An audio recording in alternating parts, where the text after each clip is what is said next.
Hello बच्चों, नमस्कार, good afternoon, good evening, good morning. क्या हाल चाल है, कैसे हो यार आप सभी लोग। यार आज मैं आया हूं एक और ऐसे टॉपिक को लेकर जो सबसे ज्यादा कंफ्यूजिंग का सवाल है। देखिए, कुछ बच्चे कंफ्यूज्ड हैं, कुछ बच्चे कंफ्यूज्ड नहीं हैं, और कुछ बच्चे खुश भी हैं, कुछ बच्चे दुखी हैं कि सर ये क्या चल रहा है, हमें एनटीए क्लियर क्यों नहीं करके दे रहा है। अभी भी बहुत बड़ा सवाल बना हुआ है कि यस सर, आधार कार्ड को लेकर आज मैं आपको बताऊंगा इस आधार कार्ड का करना क्या है। यार ये बवाल आज खत्म ही कर डालते हैं, क्या कहते हो यार। तो सबसे पहले तो यार इस सेशन को शेयर कर दीजिए सो दैट हिंदुस्तान के हर उस बच्चे तक मेरी बात पहुंच जाए कि आखिर इस आधार कार्ड का करना ही क्या है।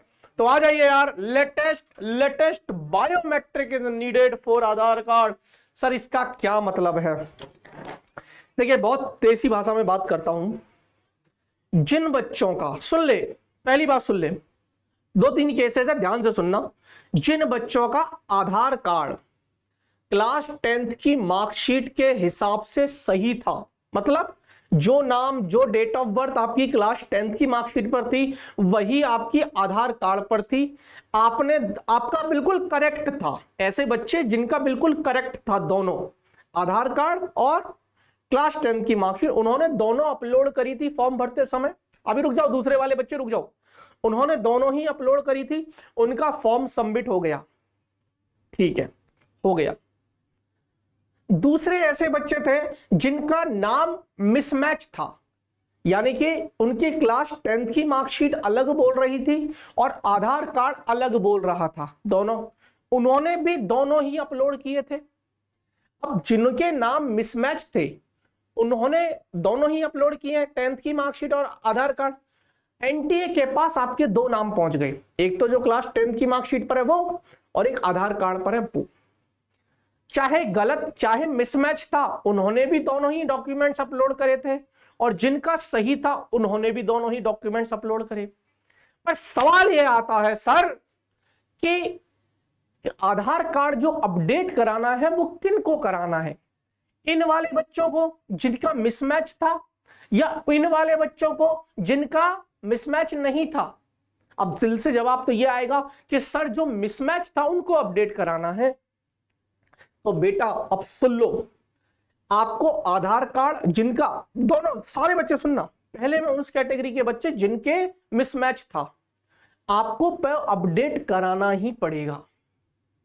फिर कह रहा हूं, आपको तो अपडेट कराना ही पड़ेगा। तो इसमें टाइम लगता है। अगर आपने अभी भी वो प्रोसीजर स्टार्ट नहीं किया है तो जाकर अपना आधार कार्ड क्लास 10th की मार्कशीट के हिसाब से बिल्कुल अपडेट करा लो।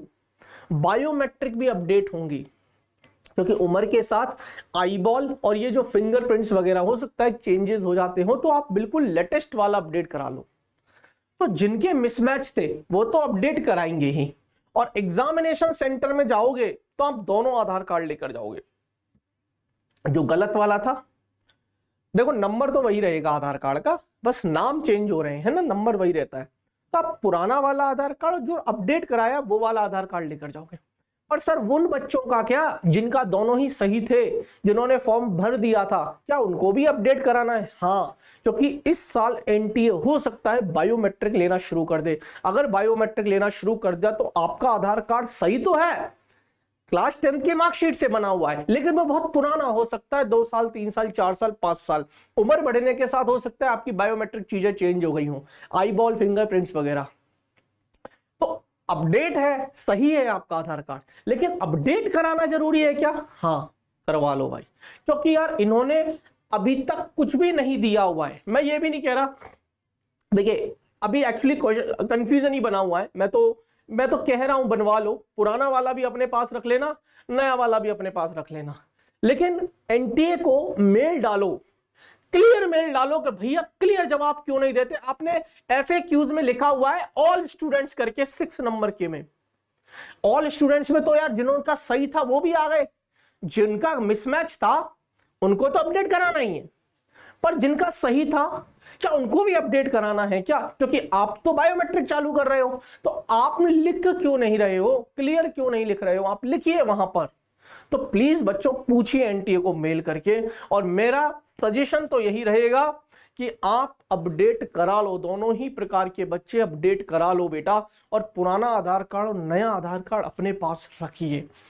ये मसला ही खत्म कर दिया मैंने आज। फिर से समझा दूं, जब आप फॉर्म भर रहे थे तो कुछ बच्चे ऐसे थे जिनका 10th की मार्कशीट और आधार कार्ड मिसमैच थे, उन्होंने भी अपलोड कर दिए, और जिनके सही थे उन्होंने भी अपलोड कर दिए, मैच हो रहे थे उनके भी। जिनके मिसमैच थे उनके 2 नाम एनटीए को पहुंच गए, एक तो 10th की मार्कशीट पर है और एक आधार कार्ड। उनको तो अपडेट कराना ही है जिनका मिसमैच था, और उनको अपने 10th के हिसाब से अपडेट करा लेना है। पर जिनका सही था क्या उनको भी अपडेट कराना है? हाँ, करा लो, क्योंकि बायोमेट्रिक की जरूरत पड़ेगी। बायोमेट्रिक नीडेड फॉर, यस, तो बायोमेट्रिक की जरूरत पड़ेगी आपको। बायोमेट्रिक करवा के ही एंट्री दी जाएगी एग्जाम हॉल में। तो फिर आपका बायोमेट्रिक हो सकता है 5 साल पुराना हो, 6 साल पुराना हो, आई बॉल और फिंगरप्रिंट्स जो भी है, थंब वगैरह जो भी लेते हैं, हो सकता है वो चेंज हो गया हो, तो अपडेट करा लो। पर एनटीए को मेल जरूर डाल देना बेटा। टाइम लगता है 1.5 महीने का समय, अगर आज से भी करोगे तो हो सकता है 1 महीने 1.25 महीने में आपका आधार कार्ड बनकर आ जाए। ई आधार कार्ड भी चलेगा, पर एटलीस्ट शुरू तो कर दो प्रोसीजर, ठीक है। अब कोई कंफ्यूजन नहीं, अगर फिर भी कोई कंफ्यूजन है कमेंट सेक्शन को भर दो फटाफट से, सारे कमेंट्स का जवाब दूंगा। चलिए बेटा, चलिए इतना ही, मिलते हैं नेक्स्ट सेशन में, तब तक के लिए ओके बच्चों, बाय बाय, धन्यवाद।